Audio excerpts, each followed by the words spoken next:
ഈ മൂത്രത്തിലുണ്ടാവുന്ന പത ഇത് ശരിക്കും കിഡ്നി റിലേറ്റഡ് ആയിട്ട് വരുമോ? കിഡ്നിയുടെ ഫെയിലിയർ അങ്ങനെ എന്തെങ്കിലും ആയിട്ട് വരുമോ? അതിനെന്തെങ്കിലും പ്രാധാന്യം ഉണ്ടോ? മൂത്രത്തിൽ പതയുന്നത് സാധാരണയിൽ കവിഞ്ഞ രീതിയിൽ കാണുമ്പോൾ പല മനുഷ്യർക്കും ആശങ്കയാണ്. അതിൽ ചില സംഗതികളുണ്ട്, സത്യങ്ങളുണ്ട്. മൂത്രത്തിൽ പത സാധാരണ കവിഞ്ഞ രീതിയിൽ കാണുന്നത് മൂത്രത്തിലൂടെ പ്രോട്ടീൻ നഷ്ടപ്പെടുന്നതിന്റെ ലക്ഷണമായേക്കാം. സാധാരണഗതിയിൽ മൂത്രത്തിൽ കൂടി പ്രോട്ടീൻ നഷ്ടപ്പെട്ടു പോകാൻ പാടില്ലാത്ത, മൂത്രത്തിൽ രക്തത്തിലുള്ള പ്രോട്ടീനൊക്കെ ഫിൽട്ടർ ചെയ്യാതെ അത് കീപ്പ് ചെയ്യാൻ, രക്തത്തിൽ തന്നെ കീപ്പ് ചെയ്യാനുള്ള കഴിവ് കിഡ്നിക്കുണ്ട്. പക്ഷെ കിഡ്നിയുടെ ചിലതരം അസുഖങ്ങളുടെ ഏർലി സ്റ്റേജിൽ ഈ കഴിവ് കിഡ്നിക്ക് നഷ്ടപ്പെടുകയും മൂത്രം വഴി പ്രോട്ടീൻ പോവുകയും ചെയ്യാറുണ്ട്. അങ്ങനെ കൂടുതലായി പ്രോട്ടീൻ പോകുമ്പോൾ മൂത്രത്തെ പതഞ്ഞു കാണാറുണ്ട്. ഇതിന്റെ പ്രാധാന്യം എന്താണെന്ന് ചോദിച്ചു കഴിഞ്ഞാൽ, കിഡ്നിയുടെ അസുഖങ്ങൾ നമ്മൾ കണ്ടുപിടിക്കുന്നത് കിഡ്നിയിലെ ക്രിയാറ്റിനിൻ ബ്ലഡിൽ കൂടുമ്പോഴാണ്. പക്ഷേ ചില അസുഖങ്ങളിൽ ക്രിയാറ്റിനിൻ കൂടുന്നതിന് മുമ്പ് തന്നെ പത പോകുന്നത് കാണുന്നതുകൊണ്ട് അത് കിഡ്നിയുടെ ഡാമേജിന്റെ, അതായത് തകരാറിന്റെ ആദ്യ ലക്ഷണമായിട്ട് എടുക്കാറുണ്ട്. പ്രത്യേകിച്ച് പ്രഷർ, പ്രമേഹ രോഗികൾക്കൊക്കെ പത വരുന്നതിന്റെ അർത്ഥം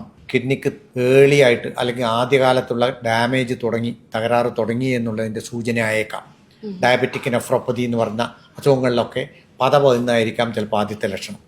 അതുകൊണ്ട് തന്നെ മൂത്രത്തിലെ പത കാണുമ്പോൾ അതിൽ ആൽബുമിൻ്റെ അളവ് മൂത്രത്തിൽ എത്രയുണ്ടെന്ന് കാണുകയും അത് നമ്മളെ പരിധിയിൽ കവിഞ്ഞ രൂപത്തിലുണ്ടെങ്കിൽ കിഡ്നിയുടെ അസുഖമാണോ എന്ന് പരിശോധിച്ച് ഉറപ്പുവരുത്തുകയും ചെയ്യേണ്ടത് അത്യാവശ്യമാണ്. സാധാരണയുള്ള അസുഖമാണല്ലോ പ്രമേഹം.